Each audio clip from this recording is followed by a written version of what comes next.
सोचिए कल सुबह आप अपने गली के उस कुत्ते को ढूंढते हैं जो हर रोज आपके पीछे पीछे आता था। आज वो अचानक गायब हो चुका है। ना भौंकने की आवाज, ना पूंछ हिलाना, बस खामोशी।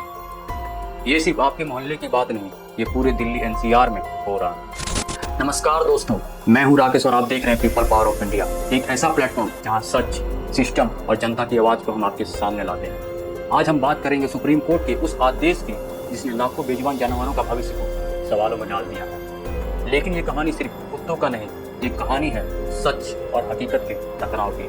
इसलिए इस वीडियो को जरूर देखें, क्योंकि जो सच आप सुनने वाले हैं वो आपकी सोच बदल देगा। दिल्ली एनसीआर में सुप्रीम कोर्ट ने एक आदेश दिया है कि हर एक आवारा कुत्ते को सड़कों से हटाया जाए।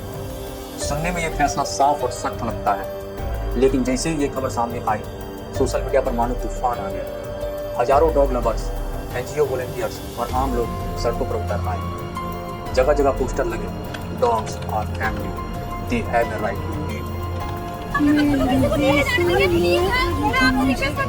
लेकिन सवाल ये है, क्या हमारा ये प्यार एक खतरनाक सच्चाई को नजरअंदाज कर रहा है? जी हाँ, रेबीज वायरस।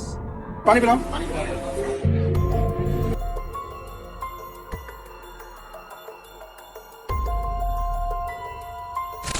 भारत में हर साल लगभग 20,000 लोग रेबीज से मरते हैं, जो दुनिया में सबसे ज्यादा है।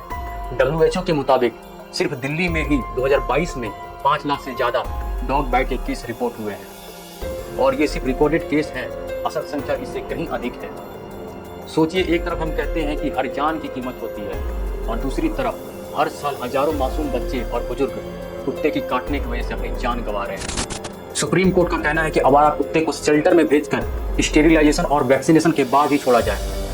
लेकिन दिल्ली एनसीआर में इतनी बड़ी संख्या में कुत्तों के लिए शेल्टर बनाना आसान नहीं है। एनिमल वेलफेयर बोर्ड का दावा है कि सिर्फ दिल्ली में 5 लाख स्ट्रे डॉग हैं। ऐसे में कोर्ट का आदेश सुनने में अच्छा है, लेकिन इसे जमीन पर लागू करना बेहद मुश्किल है। लेकिन दोस्तों, यहाँ टकराव सिर्फ कानून और भावना का नहीं है, ये टकराव है दो सच्चाइयों का। एक तरफ वो इंसान जो सड़क पर हर भूखे कुत्ते को खाना खिलाता है, सर्दियों में स्वेटर पहनाता है, और दूसरी तरफ है वो पिता जिसकी 6 साल की बेटी को मोहल्ले के कुत्ते ने बुरी तरह काट लिया। दोनों ही सच है, दोनों ही तकलीफदेह है। दोस्तों, यहाँ एक्सपर्ट का कहना है कि समाधान सिर्फ एक है, मास स्टेरिलाइजेशन प्लस वैक्सीनेशन। यानी कि ना ही उन्हें मारना और ना ही उठाकर कहीं छोड़ देना, बल्कि उन्हें सुरक्षित और इंसानों के लिए गैर खतरनाक बनाना। केरला, सिक्किम और जयपुर जैसे राज्यों ने ये मॉडल अपनाया और डॉग बाइट केस में 60% तक की कमी आई है।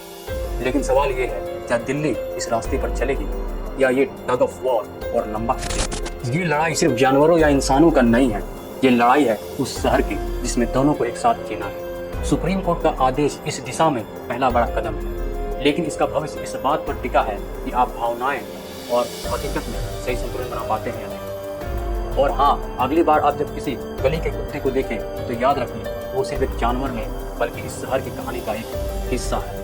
जय हिंद।